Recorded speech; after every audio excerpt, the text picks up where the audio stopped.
Ukraine के कियोग्रांत state में फंसी बालाघाट की मुस्कान बेटी को लाने मां ने लगाई बिलखते हुए प्रशासन से गुहार। रूस द्वारा यूक्रेन के साथ जंग की शुरुआत के साथ ही यूक्रेन में पढ़ाई कर रहे बालाघाट के स्टूडेंट और उनके परिजनों की टेंशन भी बढ़ गई है।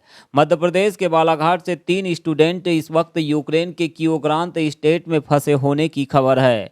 यहाँ यूक्रेन में पढ़ाई कर रही बालाघाट की एक बेटी मुस्कान गौतम को वापस लाने के लिए उसकी मां ने जिला कलेक्टर से गुहार लगाई है। यूक्रेन के विभिन्न प्रांतों में रूसी हमलों की तस्वीरें टेलीविजन पर देखने के बाद वार्ड नंबर 2 निवासी एक मां का कलेजा दर्द से भर गया है। फिलहाल सरकार की ओर से इसमें किसी भी तरह से मदद की संभावना दिखाई नहीं दे रही है, जिससे उसकी धड़कन और भी तेज हो चली है। बेटी के यूक्रेन में फंसे होने से मां के अलावा पूरा परिवार टेंशन में है और इंतजार है तो बस बेटी के घर लौटने का। और नहीं आ पा रही है और भारतीय मदद कोई कुछ भी नहीं मिली है इन लोगों को। बच्ची खाने से पीने से तो बहुत सब तरफ से त्रस्त है और वहाँ कर्फ्यू लग चुका है बेटी के शहर में। और बेटी से कांटेक्ट में भी ऐसा है कि कभी हो सकता है कभी कांटेक्ट ख़त्म हो सकता है। वहाँ अटैक इतना चारों तरफ से चल रहा है कि बेटी मतलब कुछ भी नहीं कर पा रही है, ना उसको अपनी भारतीय मदद की है, ना कुछ कहीं से कोई मदद नहीं है। आपका कब कांटेक्ट हुआ था उनसे? मेरी बेटी के रात में 3 बजे कांटेक्ट हुआ था। क्या स्थिति में बताई तब बच्ची? स्थिति बेटी बहुत घबराई हुई थी, बोले मम्मी कुछ भी हो सकता है, आप निश्चिंत रहिए। बोले अब कब वो आपसे बात होगी ये मैं कह नहीं सकती। बोले कौन सी ईयर में है अभी बेटी? 5th ईयर में है।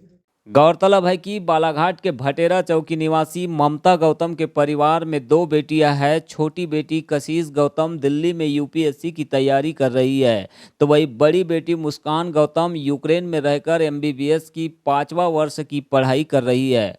वर्तमान में बड़ी बेटी मुस्कान यूक्रेन के कियोग्रांत स्टेट में बुरी तरह से फंस चुकी है।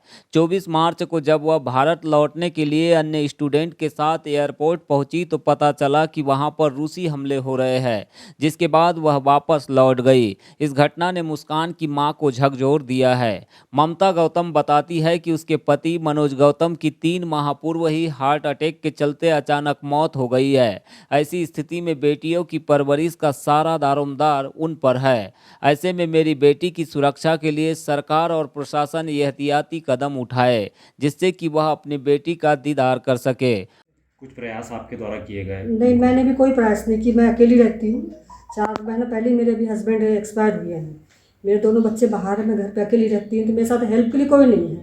पहले मेरी बेटी 30,000 28,000 में मतलब अप डाउन होते रहती थी टिकट, तो ऐसे में जाती थी। सब 5 साल से ज़्यादा आना चल रहा है। इस बार मेरी बेटी अभी आने के लिए टिकट 72,000 की कराई थी और दिल्ली से लेके इधर का अलग था, तो उसको मतलब बालाघाट पहुँचते 1 लाख रुपये लग जाते थे। जैसे अभी आपके ये टिकट बनाए थे आपने, जी, तो जी। वो अब कैंसिल हो गई, फ्लाइट नहीं चल रही, तो फिर क्या? वो पैसा डूब चुका बता दी बच्ची ने। और मेरी बेटी के एटीएम बहुत पैसे फंसे हुए हैं, तो वो भी एटीएम भी बंद हो चुका है। कल बच्चे मेरे 2 घंटा लाइन पे खड़े रहे एटीएम में, वहाँ तो वहाँ एटीएम भी टोटल बंद है।